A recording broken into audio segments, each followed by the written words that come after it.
सुनिए साहब, मैं बताऊंगा कब कैसे बना। एक बार घर पर पत्नी ने चने की चाट बनाई।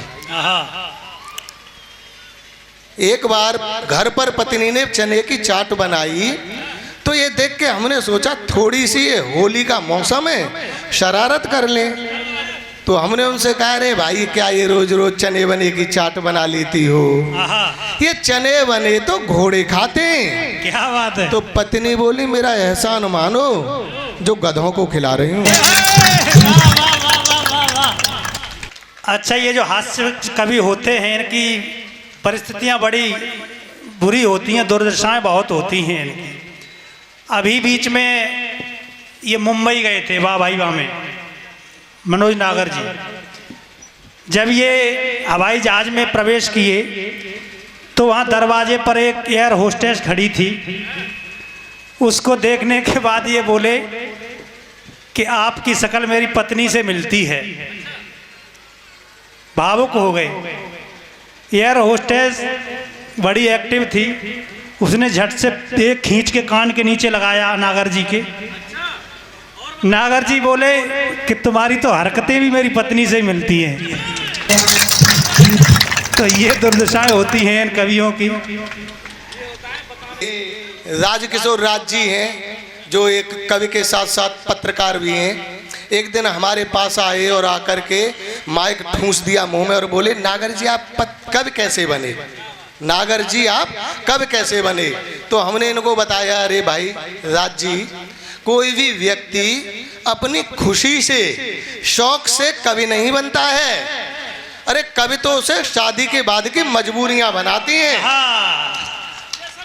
पत्नी की झिड़कियां बनाती हैं, उनकी फटकार बनाती है, बेलन की मार बनाती है। क्या ठीक है, आप लोग समझ रहे हो।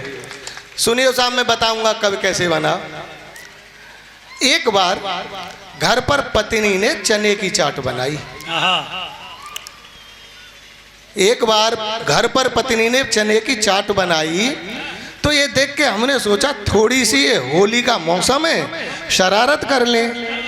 तो हमने उनसे कहा, अरे भाई क्या ये रोज रोज चने बने की चाट बना लेती हो? ये चने बने तो घोड़े खाते हैं। क्या बात है? तो पत्नी बोली, मेरा एहसान मानो जो गधों को खिला रही हूँ। एक बार एक रैली निकल रही थी, जल बचाने की चर्चा चल रही थी।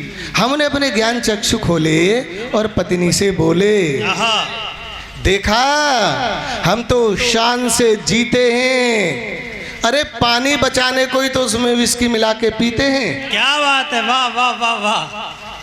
बस हमको एक बात का गम है, इसमें आपका योगदान बहुत कम है। वाह वाह। हम ये भी भूल गए पत्नी से बातें हो रही हैं। बस एक बात का गम है, इसमें आपका योगदान बहुत कम है। तब पत्नी ने जबान खोली और हमसे बोली, मेरे भोले पति देव, आप ये क्यों भूल जाते हो? जब आप आधे पानी की बचत करके घर में आते हो, आकर के हुल्लड़ मचाते हो, उस समय मैं तो एक बूंद पानी खर्च करने से डरती हूँ। आपकी धुलाई तो बिना पानी के करती हूँ। 100% बचत। और सुनिए साहब, कैसी कैसी घटनाएं हुई। नागर जी, अभी मैं देख रहा था, जैसे ही आपने ये कहा ना कि वो विस्की में पानी मिला करके पीते हैं, तो कल्लन बढ़िया बड़े उससे हंसे थे कि जैसे अनुभव बोल रहा है। इतना सुन के अवशेष जी बोले कि नागर जी, ये बिना पानी की धुलाई कौन सी होती है?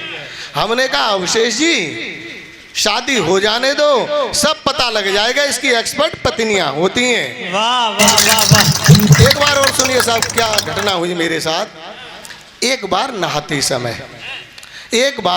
नहाते समय अंडरवियर और बनियान को नम पाकर हमने पत्नी से यूं कहा, थोड़ा झुंझला कर, कोई काम ठीक ठाक भी कर लिया करो। हर काम करती हो मुंह फुलाकर। क्या बात है? अरे आपको कोई काम ढंग से निपटाना नहीं आता, कपड़ों को निचोड़ के सुखाना नहीं आता। क्या बात है? वाह वाह। दोस्तों, इतना सुनते ही उनका तो पारा चढ़ गया। हमारी जरा सी बात से ही मिजाज बिगड़ गया और हमसे बोली, आपको एक दिन सब कुछ समझाना पड़ेगा, पास में बिठा के दिखाना पड़ेगा।